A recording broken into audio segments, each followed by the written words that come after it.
Okay, hey guys, it's me again. This is, I believe, my sixth blog now, so I will have one final blog after this one.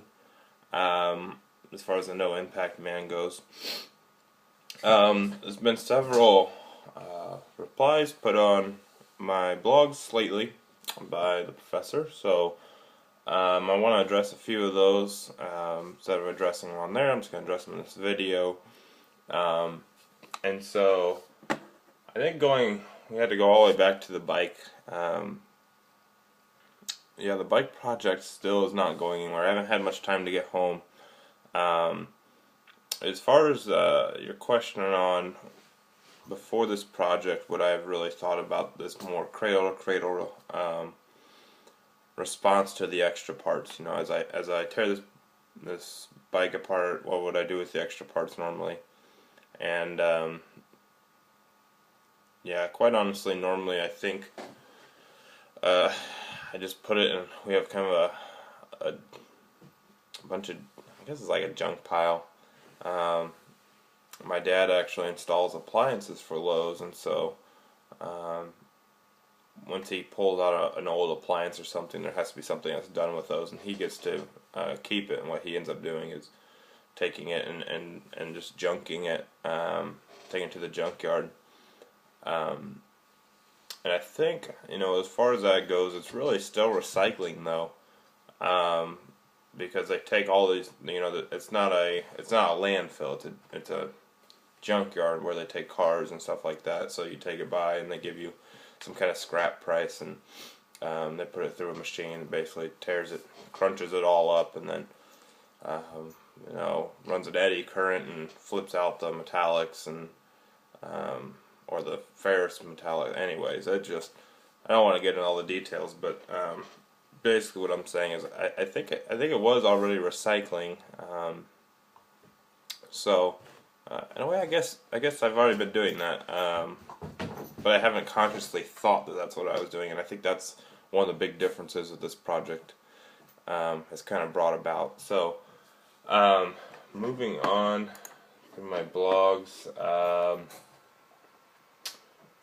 We talked about, I did that short write-up on that article of kind of the the green movement framing local organics as being healthier for you, and I think this is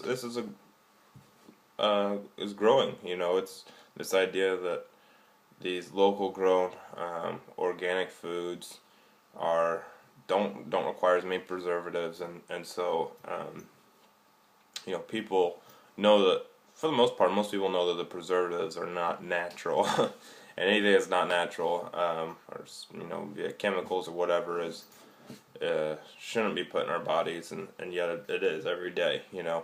And so if people see that it's local, I think they already kind of establishes as it's good for my body. Whether or not they establish this as not only is it good for my body because it doesn't have preservatives, but this ability to not have preservatives and take local food is good for the environment. I think I don't really know if those two are really drawn together, but you know, as far as like what the person actually thinks. So and then yeah, the last post about the rain. Yeah, it's kind of a bummer that I missed class, and would I miss class if it was a sunny day? Probably not. But like you said, like, it just kind of highlights some of the problems, and there's not much that you can really do about it. You know, it's one of those things where you know, as people, we're just gonna wake up and we're gonna look out the window and say, ugh, I don't want to go today, you know, and make that decision in our mind. Whether or not that bus is going to stop on the bus stop or not isn't really going to change that for us, you know, because it's these exterior factors that are also playing a role.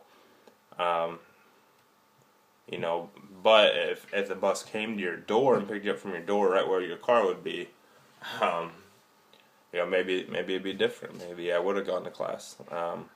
But that's just obviously not feasible. So It's very small, but being the lazy Americans that we are, you know, it does make a difference in our decisions every day. Um, and I think there was one other question. Maybe not. I think it was also in that. Oh, that was just a comment on the bus system costing so much, or the taxis costing so much in Cancun. Um, yeah, it was a little bit ridiculous, but I talked on that last video, so I won't talk about that anymore. As far as progress now, we're coming to the end of the semester, and as we kind of go through some of these final presentations, I begin to look at, you know, how likely is it that I'm going to continue this on. And I know I've talked to you in one of my blogs, I think it was like the second, maybe third blog, about there not being a whole lot of options in Fort Wayne. It does look like most likely I'll be living downtown. So, sorry, the dog's kind of going nuts right now. So there's definitely a lot of options. As far as downtown travel, there is a bus system that goes by. We checked into that. Being so close to downtown and some of the other things, like the ability for us to walk or ride our bikes, is obviously greatly enhanced. We live less than a mile from downtown Fort Wayne. Well, we haven't signed on the place, but we're trying to sign on it actually. So it's looking likely that there's going to be some options for that. You know, the big amount of travel being just going to work, there's not much I can do about that. So that's kind of what I'm starting to look at as far as the future. Some of these things, like I'll talk about more in my final blog. Right now, nothing really new's going on. Still taking the bus. Weather's, you know, it's kind of crazy. Early this week we had the snow, but didn't really change anything. It's pretty quick.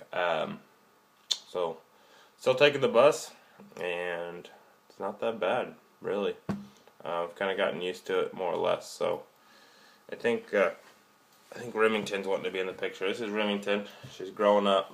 I don't know how big she was in the last video that I did pretty early on, but she's getting big. And evidently she wants to be in one of my last videos. So, but with that, I think I am going to go ahead and end this. Like I said, there'll be one more video. I'll be watching for it. It'll be kind of a wrap up of